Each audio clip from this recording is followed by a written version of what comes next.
Hello বন্ধুরা, সবাই কেমন আছো? আশা করি সবাই ভালো আছো। আমিও ভালো আছি, বলবো না আমার মানে একদমই ভালো নেই।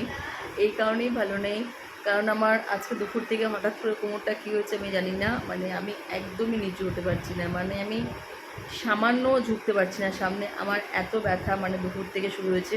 ভাবলাম শুলে হয়তো ব্যথা ভালো থাকবে, কিন্তু যখন ঘুমাচ্ছি, ঘুমাতে গিয়েও আমার শান্তি নেই। মানে চিত হলেও শুলেও লাগছে, কাত হয়ে ফিরলেও মানে পাশ ফিরে যে সত্যি তাতেও ব্যথা, মানে ভীষণ ব্যথা, মানে এই পাশে পাশে আমি করতেই পারছি না। মানে একদম স্টিল হয়ে থাকতে হচ্ছে। এখন বাজে রাত্রি 10টা, তো কী খাবো, রান্না করতে উঠলাম। তার আগে শুনলাম চা করতে উঠলাম, আমি চা মানে জীবনটা আমার বেরিয়ে যাচ্ছিলো, এত ব্যথা হচ্ছিলো। তো জায়গাটা পেন কিলার ছিল আমার কাছে, ঋতুদা দিল খেতে, পেন কিলার খেলাম একটা। খাওয়ার পরে মনে হয় একটু মনে হচ্ছে একটু সামান্য মনে হচ্ছে কমেছে। তো যাই হোক, আমি তার জন্য আমি ব্যথার জন্য জানি না গোটা রাত কী কষ্ট করবো, তাই রিক্সে দেবে একটা হট ব্যাগ আনলাম, কারণ এটা আমার কাছে এক ছিল না। মানে সেরকম ব্যথা বেদনা আমাদের হয় না। তো আর আমার একটু কোমর ব্যথা হলেও এই পরিমাণে হয় না যে পরিমাণে আজকে হয়েছে। তো আমার হট ব্যাগের প্রয়োজন পড়তো না, তো আজকে একটা হট ব্যাগ আমি ভয়ে আনিয়ে রাখলাম, যে যাবো রাত্রেবেলা ভীষণ ব্যথা হয়, আমি কী করবো। তো একটা হট ব্যাগ আনিয়ে রাখলাম। আর আর ঋতুতে আনিয়েছি হচ্ছে একটা ভলিনি স্প্রে আনালাম, কারণ আমার কাছে আছে আর্নিকা স্প্রে আছে। আর্নিকা স্প্রে বাবু দিয়ে মানে মেয়ে দিয়ে দিয়েছিল কয়েকবার। তো ভলিনি স্প্রেটা রাখলাম যদি বেশি তাড়াতাড়ি কাজ হয়। একটা পেন কিলার আনিয়ে রাখলাম কয়েকটা, রাত্রের জন্য এগুলো আনিয়ে রাখছি। আর আনিয়ে রাখলাম হচ্ছে একটা হ্যান্ড গ্লাভস। আমার কাজের বউ এখন এই মাছটা পুরোপুরি আমি পাবো না, কারণ একটা মিনিট। ও ওই নিচে যখন দেখে ব্যথা কমাচ্ছে নিচে যখন যে প্রাণটা না বেরিয়ে গেল। মেয়ে দেখে বলে কোমরের জায়গাটা আমার একটু ফুলেছে, বুঝতে পারছি না কেন ফুলেছে। ধরো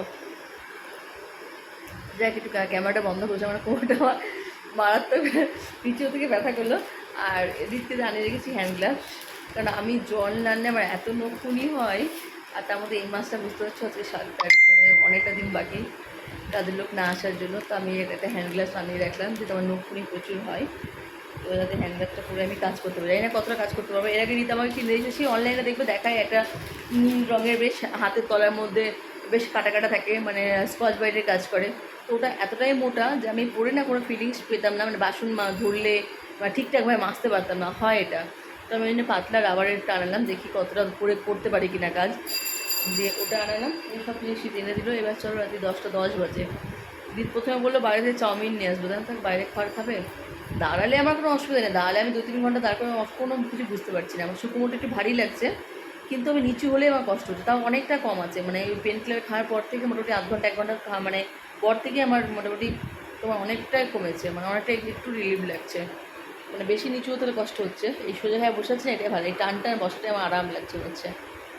তো এখন আমি ঋতুগুলো বেশি কিছু না, একটু ভাত আলু সিদ্ধ আর ডাল সিদ্ধ করতে বলো, ডিম সিদ্ধও নিয়ে আসবে। তো পটল সিদ্ধ ভীষণ পছন্দ করে, কিন্তু আমার এই মুহূর্তে বাড়িতে পটল নেই। বললাম ঢ্যাঁড়স সিদ্ধ করবো, ঢ্যাঁড়স সিদ্ধ খাবে না। তো এখন আমি চলো ডাল সিদ্ধ আলু সিদ্ধ বাচ্চা করে ডিম সিদ্ধ নিয়ে আসবে। তো চলো রান্না করে কথা বলছি, বাই বাই।